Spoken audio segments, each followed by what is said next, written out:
Құрметті ағайын, осы шағын видеода мен сіздерді бір оймен бөліскім келіп отырмын. Қазіргі заманда кредитсіз, қарызсыз, проблемасыз жүрген қазақты көрмеппін. Сондықтан да осы видеоны жазып отырмын.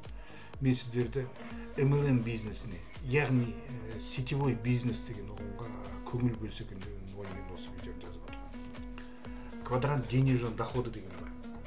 Бұны әлемге аты әйгілі Роберт Кийосаки деген ойлап тапқан. Ол кісі адамзатының табыстарын төртке бөліп отыр. А, Б, С, Д секциясына. Бұл жерде А дегеніміз бұл жұмыс. Әр адам бір жерден зарплата алып, солай табыс табады. Б деген шағын бизнес. С дегеніміз үлкен бизнес, Д дегеніміз инвестиция. Осыны қалай түсінуге болады? Қараңыздар. Бұл секцияларды бір өзеннің екі жағалауды көздеріңізге елестетіңіздерші. Осы жағалаудағы А, Б секциясы бұл кедейлік жағалау деп есептеу керек.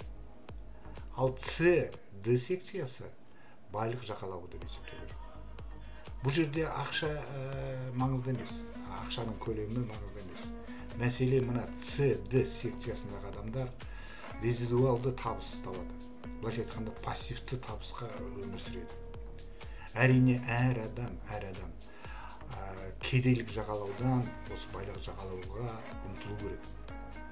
Мен әлі еңбектеніп, ұғым бар ғой, еңбек етсең ерінбей, тояр қарның ереңдей деген ұғымда дұрыс емес пе деп өзім ойлаймын да. Өйткені мына мұғалімдер, не болмаса врачтар өмір бақи еңбектеніп, керемет сондай бір байлыққа қол жеткізді деген көрмеппін. Сондықтан да кедейлік жағалаудан байлық жағалауға әр адам ұмтылу керек.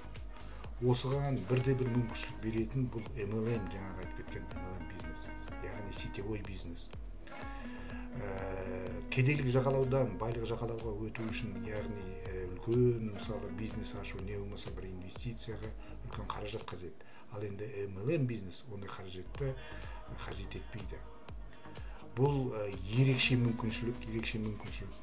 Былайша айтқанда шағын ғана көпір кедейлік жағалаудан байлық жағалауға өту. Бұған әлем бойынша мыңдаған дәлелдер жетіп артылады.